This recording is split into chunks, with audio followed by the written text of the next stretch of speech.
사도 바울은 이 앞절들에서 이제 우리가 오늘 말씀 나누려고 하는데, 오늘 나누려고 하는 말씀은 6절부터 8절입니다. 이미 앞절들에 대해서 성적 부도덕, 단순한 성적 부도덕이 아니라 더 이상 돌이키지 못하는 그런 끝까지 가버린 그런 죄악 가운데 있는 성도들을 징계할 것을 요청하면서 그 이유를 성도 개인의 유익함이라고 언급했다면, 오늘 본문에서는 바로 교회의 유익함을 다루고 있습니다. 그것이 교회에 유익하다는 겁니다. 교회를 온전하게 하고 교회로 하여금 구원 얻게 한다는 거예요. 사랑하는 성도 여러분, 성적 부도덕을 저지른 돌이킬 수 없는 죄악 가운데 있는 성도를 징계하는 건 교회의 유익을 위해서 필요하다는 것입니다. 넘겨주세요. 쭉쭉 넘겨주세요. 먼저 사도 바울은 고린도 교회 성도들의 교만을 다시 한번 책망함으로써 본문을 시작합니다. 이 6절을 보겠습니다. 6절. 너희가 자랑하는 것이 옳지 아니하도다. 적은 누룩이 온 덩어리에 퍼지는 것을 알지 못하느냐. 먼저 고린도 교회의 성도들을 책망해요. 여기 보면 자랑하는 것이 옳지 않다라고 말하는 이 자랑하다라는 헬라어의 의미는 어떤 자랑하는 행위를 나타내는 의미가 아니라 자랑의 내용을 의미합니다.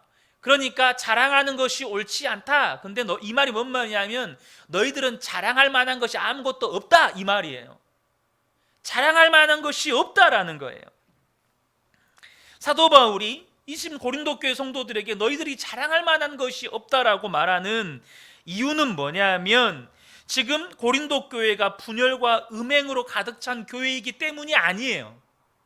그럼 무엇 때문에 그러냐면, 이 고린도 교회가 하나님께서 주신 다양한 은사들을 가지고 있고 또 하나님의 은혜와 사랑을 입었음에도 불구하고 그 사랑과 그 은혜와 은사를 바르게 사용하고 있지 못하는 것에 대해서 지금 책망하는 거예요. 다시 말하면 지금 고린도 교회가 다양한 은사들을 가지고 있고 하나님의 사랑을 경험했음에도 불구하고 그 은사와 그 사랑의 은혜들을 지금 죄악을 묵인하는 데 쓰고 있다는 거예요. 죄를 짓고 있는데도 그 죄를 다루지 못하는, 묵인하는 데 쓰고 있을 뿐만 아니라 도리어 하나님의 사랑을 곡해해서 죄를 용납하고 그 죄 짓는 사람들과 더불어서 같이 죄악에 빠지고 있다는 거예요. 하나님의 사랑을요, 더 죄 짓는 데 쓰고 있다는 거예요. 하나님은 용서하셔. 여러분, 죄악된 행위를 교회의 성도들이 교회 안에 죄가 지금 이렇게 만연해 있는데 그것을 묵인하는 것이 그들 가운데 어떤 은사가 있고 그들이 어떤 하나님의 은혜를 경험했다 할지라도 큰 자랑이 될 수 없다는 거예요. 여러분, 교회가 세상과 구별된, 세상 공동체와 뚜렷하게 구별된 특징이 뭐죠? 그것 가운데 하나가 거룩함이에요. 거룩함을 잃어버리면 교회는 교회가 아닌 거예요. 거룩함과 순결함, 이것을 잃어버리면 교회는 절대 교회일 수 없는 거예요. 여러분, 죄를 용납하고 죄를 저지르는 자들과 함께 죄악에 빠져 있으면서 거기에 대해서 어떤 제지도 하지 않고 그 죄에 대해서 어떻게 다루지도 않는 것을 보면서 성도들끼리 말하는 거예요. 야, 우리 교회는 사랑이 넘쳐. 이런 죄를 지어도 다 용서해줘. 우리 목사님은 사랑이 많은 분이야. 우리가 이렇게 죄를 지어도 아무 말 안 해. 여러분, 이게 자랑입니까? 그건 부끄러운 겁니다. 그건 수치스러운 거예요. 한국 교회 안에 이 정치와 결탁된 부분들 속에서 이런 모습들도 많아요.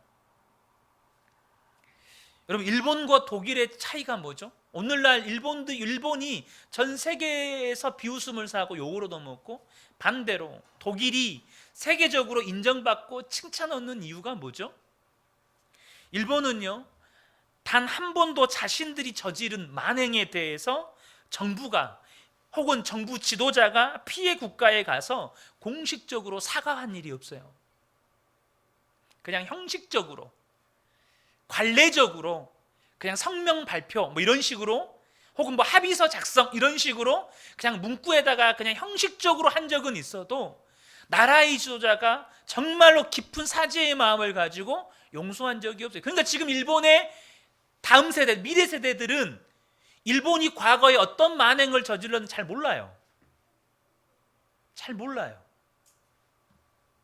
그럼 독일의 다른 점이 뭐죠? 독일은요, 소독, 여러분 잘 아시죠? 소독 당시에 그 빌리 브란트라는 총리가 있었죠. 1970년 12월에 유대인 희생자 기념비 앞에서 한겨울입니다. 눈이 펑펑 쏟아지는데 그 앞에서 눈물을 흘리면서 무릎 꿇고 사죄합니다. 이게 전 세계에 방영이 됐어요. 80년이 지난 지금도 독일은 그것을 보여주죠. 과거에 나치 행적만 있어도 그분의 나이가 뭐 100세가 다 되더라도 죽을 때까지 가택연금 못 나옵니다. 철저하게 과거의 죄를 돌이킵니다. 작년에도 독일의 대통령 프랑크 발터 슈타인마이어, 이름 기네요. 프랑크 발터 슈타인마이어 이 독일 대통령이 2차 대전 발발 80주년 기념 행사에서 긴 사과문을 발표합니다. 지금도 그렇게 해요. 여러분, 이 땅의 나라들도요, 이 땅의 나라들도 죄를 죄로 여기지 않고 사과하지 않는 그런 행태들에 대해서 비난하고 그것은 부끄러운 일이고 수치스러운 일이라고 여겨요. 이 땅의 나라들도. 그럼 우리는 하나님 나라, 하늘나라 시민권자인 우리는요, 하나님 나라 백성인 우리는요, 이것을 죄를 죄라고 말하지 않고 죄를 죄로 다루지 못하고 거룩한 교회가 죄를 다룰 능력이 없다면 그것이야말로 부끄럽고 수치스러운 거예요. 우리 교회 안에 어떤 은사가 있고 우리가 어떤 하나님의 십자가의 사랑을 경험한다 할지라도 죄를 죄라고 말하지 않고 그냥 좋은 것이 좋은 거라고 그냥 그렇게 물에 물 탄 듯 술에 술 탄 듯 그렇게 넘어가는 건 다른 게 아니라 부끄러운 일이라는 거예요. 그건 수치스러운 일이라는 거예요. 그러면서 6절 하반절에 징계가 교회에 유익이 되는 이유를 소개합니다. 뭐라고 이야기하죠? 누룩은 온 덩어리에 퍼지는 것을 알지 못하느냐. 그 앞에 수식어가 붙어 있죠. 적은 누룩이 온 덩어리에 퍼지는 것을 알지 못하느냐. 성경은 누룩이 크게 두 가지를 상징합니다. 하나는 그리스도의 복음 혹은 하나님 나라, 또 하나는 죄. 잘 아시죠? 하나님 나라 비유 혹은 그리스도의 복음을 비유할 때 이 누룩을 사용하고, 죄를 또 유대인들의 유전, 유대인들의 전통을 이야기할 때 이 누룩을 사용해요. 근데 본문에서는 당연히 이 죄악을 상징하는 말로 사용이 됩니다. 그런데 이게 누룩의 특징과 같이 죄는 어떤 특징을 가지고 있어요? 공동체를 오염시킨다는 거예요. 온 덩어리의 누룩이 이 반죽에 퍼져서 이 반죽을 부풀리는 것처럼 이 죄는 온 공동체를 오염시킨다는 거예요. 그래서 사도 바울은 이 누룩이라는 상징적인 표현을 통해서 두 가지를 강조합니다. 첫 번째는 뭐냐면 그리스도를 믿는 성도들은 누룩, 곧 죄악으로부터 구속함을 받은 새로운 존재라는 거예요. 이것을 강조해요. 두 번째는 뭐냐면 죄악의 이 파급적인 영향으로부터 교회를 보호하기 위해서는 어떤 모양의 죄라도 버려야 된다는 거예요. 두 가지. 우리는 죄악으로부터 구속 곧 죄사함을 받은 새로운 피조물, 새로운 존재. 하지만 이 교회가 이 죄의 영향력으로부터 벗어나려면 죄는 악한 모양, 그 어떤 모양도 버려야 된다는 것. 데살로니가전서 5장 22절에 말씀하시죠. 악은 어떤 모양이라도 버려라. 악은 어떤 모양이라도 버려라. 이스라엘 민족은요, 유대인의 명절이 되면, 제가 지금 정확히 어떤 명절인지 기억이 안 나요. 근데 명절이 되면 반드시 하는 게 있어요. 뭐냐면 온 집안에 우상과 관련된 것들은 다 치워요. 혹이라도 우상과 조금이라도 관련되는 것들이 있다면 다 정리해 버려요. 여러분, 성적 부도덕 혹은 이 돌이킬 수 없는 이 죄악이 공동체에 어떤 파괴적인 영향을 끼칩니까? 민수기 25장에 보면 이스라엘 백성들이 광야에서 모압 여인들과 음행을 저지른 사건을 기록하여 놓고 있습니다. 이스라엘이 시딤에 머물러 있더니 그 백성이 모압 여자들과 음행하기를 시작하니라. 그 여자들이 자기 신들에게 제사할 때에 이스라엘 백성을 청함해 백성이 먹고 그들의 신들에게 절함으로 이스라엘이 바알 부올에게 가담한지라. 여호와께서 이스라엘에게 진노하시니라. 여호와께서 모세에게 이르시되 백성의 수령들을 잡아 태양을 향하여 여호와 앞에 목매어 달라. 그리하면 여호와의 진노가 이스라엘에게서 떠나리라. 모세가 이스라엘 재판관들에게 이르되 너희는 각각 바알부올에게 가담한 사람들을 죽이라 하니라. 이스라엘 자손의 온 회중이 회막무대에서 울 때에 이스라엘 자손 한 사람이 모세와 온 회중의 눈앞에 미디안의 한 여인을 데리고 그의 형제에게로 온지라. 제사장 아론의 손자 엘르아살의 아들 비느하스가 보고 회중 가운데서 일어나 손에 창을 들고 이스라엘 남자를 따라 그의 막사에 들어가 이스라엘 남자와 그 여인의 배를 꿰뚫어서 두 사람을 죽이니 연병이 이스라엘 자손에게서 그쳤더라. 그 연병으로 죽은 자가 24,000명이었더라. 여기에 보시면 지금 이스라엘 백성들이 모압 여인들과 음행한 사건이 나오는데 이것을 신명기 31장 16절에 보면 이 모압 여인들하고 음행한 사건은 이 주술사 발람의 계략이었다고 소개합니다. 그러니까 모압 여인들이 이 발람의 계략에 이용되어서 이스라엘 백성들로 하여금 하나님의 진노를 사게 만드는 도구가 됐다는 거죠. 그런데 여러분 보세요. 모압 여인들과의 음행은 이 음행의 죄 하나로 끝나지 않고 모압 여인들의 신 이 바알 부올 앞에 절하게 만들었어요. 아까 그 죄의 특징이 뭐였습니까? 온 공동체를 오염시킨다고 말씀드렸죠. 온 공동체에 퍼지는 거예요.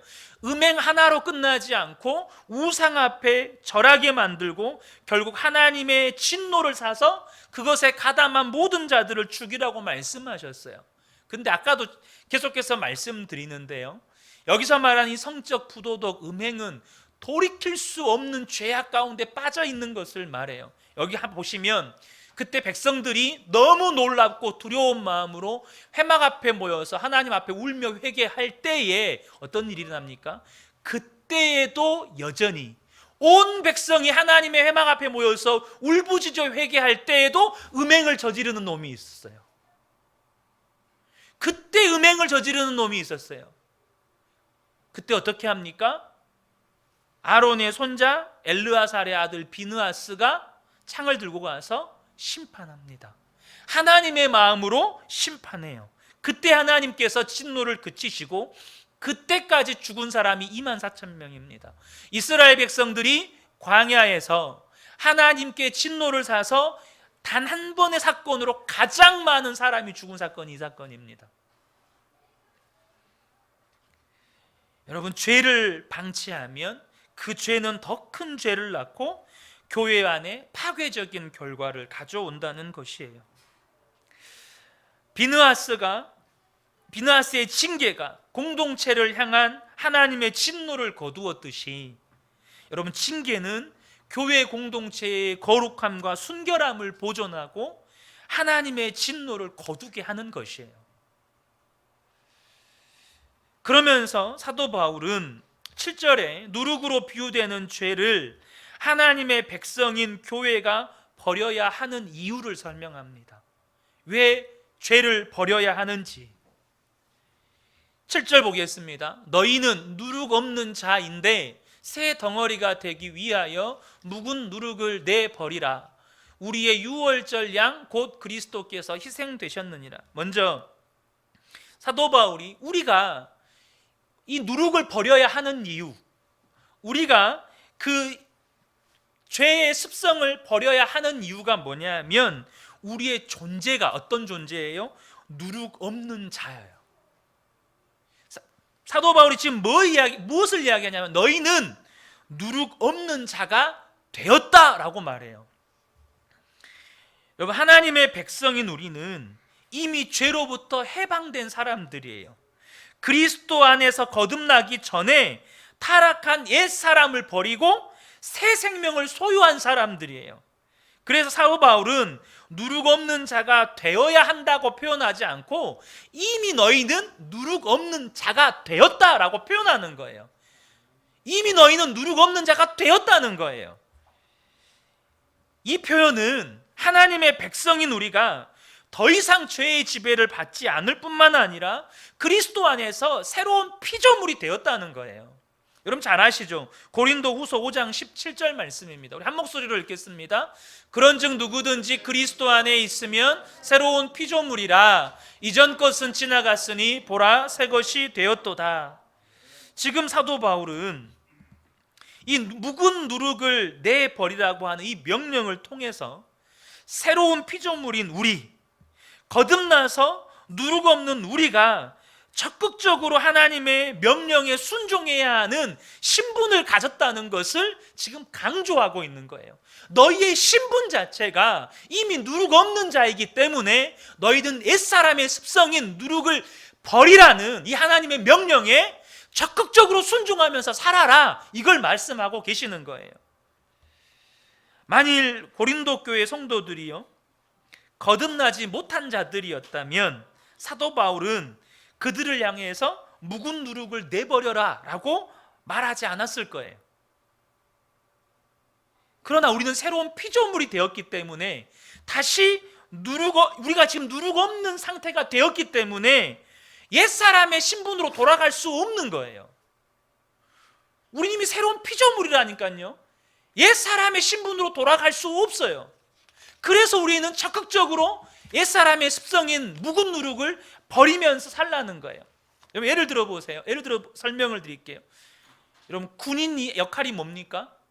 외세의 침입으로부터 나라를 지키는 것이 군인의 정체성이고 역할 아니겠습니까? 군인의 존재 이유가 외부의 적으로부터 내 나라, 내 민족, 우리의 재산을 지키는 거예요. 근데요, 적군이, 이제 우리가 북한을 가정했을 적군이 철책을 통해서 침투에 들어오는데 그것을 지켜보는 군인이 허용하고 있어요. 저기 쳐들어오네? 그러나 보다. 이게 상식입니까? 그건 이상한 거예요. 그건 비정상인 거예요. 군인에게 야, 적들이 쳐들어오는 것을 허용하지 말아라 라고 말하는 것이 정상이죠. 그럼 새로운 피조물이 된 우리에게 옛사람의 습성, 묵은 누룩을 버려라 라고 말하는 건 정상적인 거예요. 우리의 신분이 바뀌었고 우리의 정체성이 바뀌었기 때문에. 여러분 적군의 침입을 그대로 허용하는 거, 옛사람의 습성을 그대로 허용하는 거, 그것이 직무유기인 거예요. 여러분 진주만 공습 아시죠? 2차 세계대전 때 태평양 전쟁의 시발점을 알린 이 진주만 공습. 일본이 진주만을 공습할 당시에 진주만에는요 이제 막 갓 설치한 레이더가 있었어요. 근데 레이더 병들이 이 레이더에 수많은 점들이 막 이렇게 찍혀서 오는 거예요. 근데 그때 태풍이 오고 있었기 때문에 이 장교는 태풍으로 착각을 한 거죠. 그래서 이 장교가 이제 병사들은 보고를 하려고 하는데 이 레이더실 장교는 별거 아니야, 신경 꺼 라고 하는 바람에 대비할 타이밍을 놓쳐버린 거예요. 심지어 당시 미군들은요 일본 전투기가 지금 이 진주만으로 들어오는 것을 육안으로 다 보는 거예요. 그때는 제트기가 아니고 이 프로펠러 비행기이기 때문에 윙이 날아오는 게 다 보이는 거예요. 근데 훈련인 줄 안 거예요. 이게 심지어 포탄을 떨어뜨리고 있는데 야, 훈련 실감나게 하네 이랬다는 거예요. 뭐 때문에요? 군인 한 사람의 직무유기 때문에. 그 하루의 공습으로 인해서 여러분 미군이 2,000명이 사망합니다. 2,000명이. 사망자만 2,000명이에요. 2,000명이면 연대 병력이 다 죽은 거예요. 어마어마한 병사들이 죽은 거예요. 여러분, 그래서 새로운 피조물 된 우리에게 묵은 누룩을 버려라, 너희는 새로운 피조물이다. 너희는 군인이다. 적들이 침입하는 걸 허용하지 말아라. 너희는 새로운 피조물이다. 묵은 누룩이 너희들의 삶을 잠식하는 걸 허용하지 말아라. 묵은 누룩을 버려라. 이것은 지극히 정상적인 명령인 거예요. 그래서 에베소서 4장 22절에서 24절을 보면 너희는 유혹의 욕심을 따라 썩어져가는 구습을 따르는 옛사람을 벗어버리고 오직 너희의 심령이 새롭게 되어 하나님을 따라 의와 진리의 거룩함으로 지으심을 받은 새 사람을 입어라. 새 옷을 입으라는 거예요. 너희의 신분이 바뀌었다. 너희들은 죄인 아니다. 너희들은 새 사람이다. 그래서 너희들은 새 옷을 입으라는 거예요. 거룩한 삶을 살라는 거예요. 우리는 어떻게 이렇게 누룩 없는 자 새로운 피조물이 되었습니까? 7절 하반절을 보면요 이렇게 말씀하시죠. 거기에 안 나왔구나. 위로 올려가 보세요. 위로. 거기에 더 위로. 7절 하반절 이렇게 말씀하시죠. 우리의 유월절 양 그리스도께서 희생되셨느니라. 우리가 어떻게 누룩 없는 자가 되었다고요? 유월절 양 곧 그리스도께서 희생되셨느니라. 유월절 양이 되신 예수 그리스도께서 십자가에서 죽으심으로 우리의 죄를 다 도말하셨기 때문이죠. 그런데 여기 보시면 바울은 누룩으로 시작된 비유를 유월절 어린 양으로 연결시킵니다. 그렇죠? 여기 분명히 누룩이 나오는데 여기서 유월절 어린 양이 나와요. 여러분 유월절이 어떤 날인 줄 잘 아시죠? 그런데 여러분 이 이스라엘 백성들은 이 유월절을 기념할 때 어떻게 합니까? 부풀린 빵, 그러니까 누룩 있는 빵이 아니라 누룩 없는 빵, 부풀리지 않은 무교병을 먹습니다. 출애굽기 12장 14절에서 15절을 보면 위로 올라가면 안 되고 밑으로 내려가야지. 밑으로 더 밑으로 내려가세요. 아니 지금 위로 올라가고 있잖아. 쭉 밑으로. 출애굽기 12장 14절 15절 너희는 이 날을 기념하여 여호와의 절기를 삼아 영원한 규례로 대대로 지킬지니라. 너희는 이래 동안 무교병을 먹을지니 그 첫날에 누룩을 너희 집에서 제하라. 근데 여기 보시면 무교병 유월절을 지키는 그 첫날에 아예 모든 누룩을 집에서 버리래요. 원래 반죽할 때 쓰는 거잖아요. 근데 그 누룩을 다 버리래요. 무릇 첫날부터 일곱째 날까지 유교병을 먹는 자는 이스라엘에서 끊어지리라. 지금 유교병은 뭐죠? 누룩이 들어있는 빵을 먹는 사람은 이스라엘에서 끊어지리라. 이것을 영적으로 해석하면 뭐죠? 과거의 그 죄악의 습성을 가지고 그대로 살아가는 자들은 이 유월절의 날에 이 과거의 습성을 가지고 살아가는 자들은 이스라엘 백성, 거룩한 하나님의 백성들에게서 끊어진다는 거예요. 왜 하나님께서 이렇게 하실까요? 이 유월절을 기념하는 날에 유교병, 누룩이 있는 빵을 먹는 자들을 이스라엘 백성들에서 끊어지게 하겠다고 말씀하실 만큼 이 부분을 이렇게 엄하게 다루시느냐는 거예요. 단순히 유교병을 먹었기 때문에 끊어낸다는 말일까요? 그게 아니에요. 우리 지난주 읽었던 히브리서 말씀을 다시 한번 보겠습니다. 히브리서 6장 4절에서 6절입니다. 한번 빛을 받고 하늘의 은사를 맛보고 성령에 참여한 바 되고 하나님의 선한 말씀과 내세의 능력을 맛보고도 타락한 자들은 다시 새롭게 하여 회개할 수 없나니 이는 그들이 하나님의 아들을 다시 십자가에 못 박아 드러내놓고 욕되게 함이라.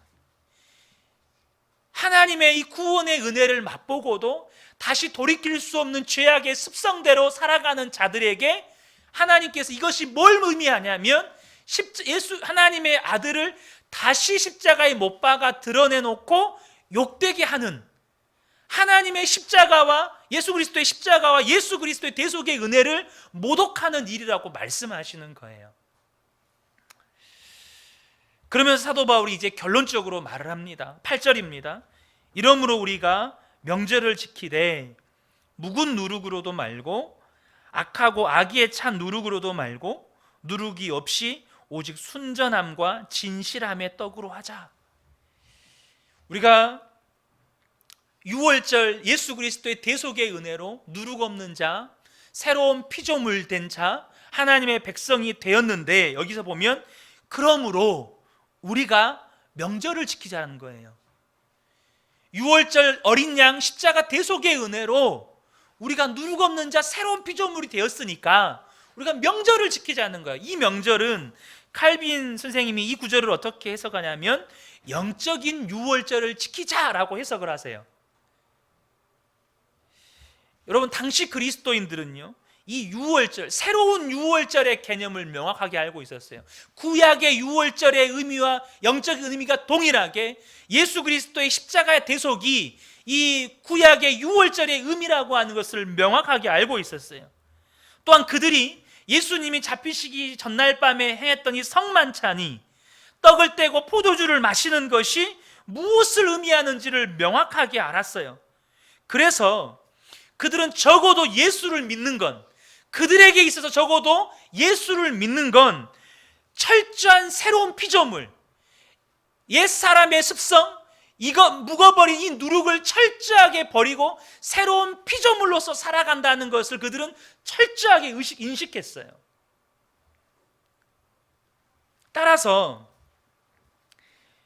옛사람의 습성을 가지고는 절대 새로운 공동체, 교회 공동체 안에 참여할 수가 없는 거예요. 이것을 명확하게 했어요. 그래서 우리가 기억해야 될 것은 이 새 명절은 뭘까요? 새 명절을 지킨다는 건 뭘까요?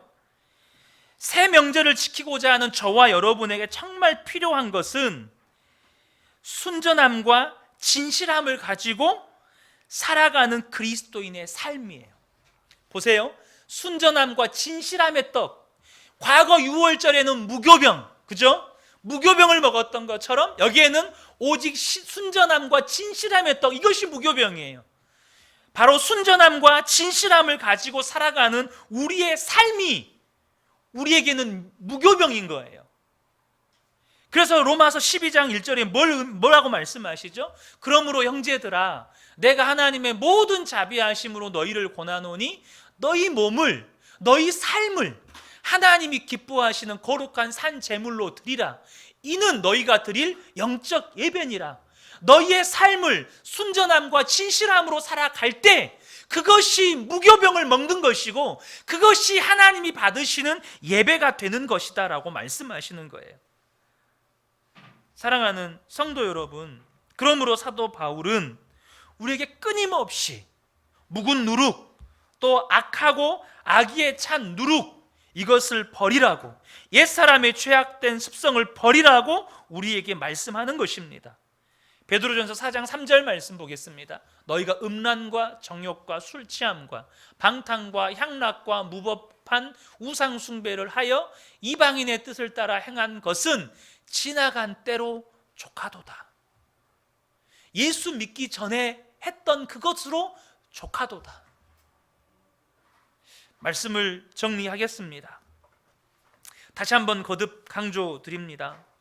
사랑하는 성도 여러분, 우리 그은혜 교회 안에 다양한 은사들이 있을 수 있고 또 우리가 정말 이루 말할 수 없는 하나님의 은혜와 사랑을 경험했을 수 있죠.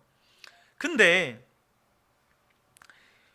우리가 그런 은사들을 많이 가지고 있고 또 그런 사랑과 은혜를 많이 경험했다고 할지라도 그것을 죄를 묵인하고 심지어 죄 짓는 자들과 함께 죄를 범하고 있는, 그래서 전혀 죄를 다루지 못하고 그렇게 죄와 버타고 있는 영적 무감각, 그런 교만함에 빠지면 안 된다는 거예요.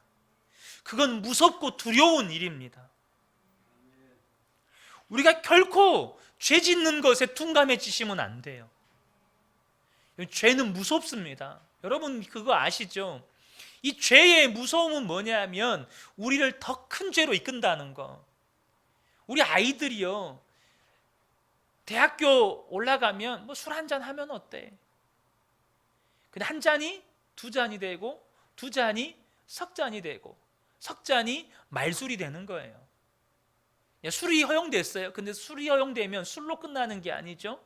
담배로 넘어가고 또 그 이상의 것들로 넘어가요.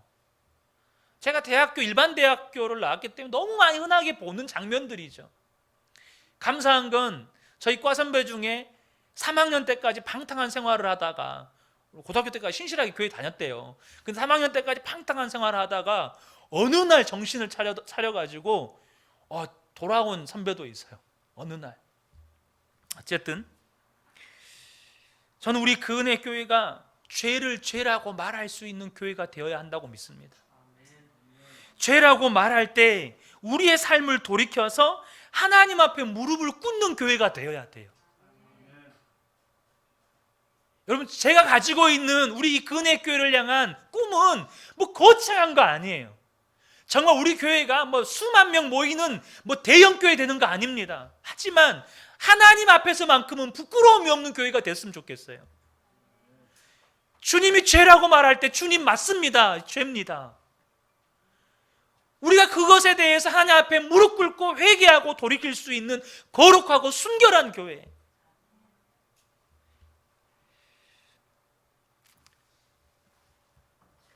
그러나 우리가 그럼에도 불구하고 여전히 죄 가운데 거하면서 그리스도와 십자가를 욕되게 하는 자들에 대해서 그 영혼의 구원을 위해 또 교회 공동체의 거룩함과 순결함을 유지하기 위해 때로는 결단이 필요한 것도 사실이에요.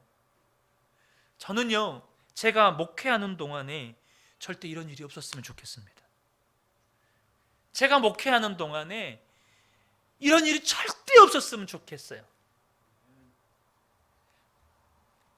저는 우리 교회가요, 주님이 오시는 그날까지 거룩하고 순결한 교회, 우리 안에서도 죄를 죄라고 말할 수 있지만 세상을 향해서 그거 죄입니다 라고 말할 수 있는 교회, 그리고 우리가 죄라고 말했을 때 세상이 귀 기울여 들을 수 있는 교회. 빛은요, 산 위에 있는 거예요. 빛은 비추는 거예요. 그래서 세상을 향해서 그거 죄입니다 라고 말할 때 그래도 누군가는 귀 기울여 들을 수 있는 교회.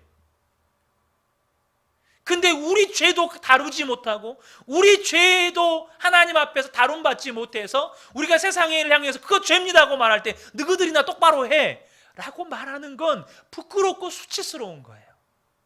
저는 우리 그 은혜 교회가 정말로 하나님 기뻐하시는 교회, 주님이 그것 때문에 오셨잖아요. 이 죄 문제 해결하려고. 그러면 교회가 죄 문제를 다룰 수 있어야죠. 주님이 해결하셨으니까. 죄 문제를 해결하신 주님을 주님으로 믿는다면 교회가 죄 문제를 누구보다도 전문적으로 다룰 수 있는 공동체여야 돼요. 그래서 저는 이것이 다른 게 아닙니다. 우리 돌아보게요. 우리 자신 돌아보게요. 죄를 죄라고 말할 수 있고 죄를 죄라고 말했을 때 돌이킬 수 있는 교회, 우리 그 은혜 교회, 또 우리 그 은혜 교회 모든 성도님 되시기를 주님의 이름으로 축복합니다. 아멘.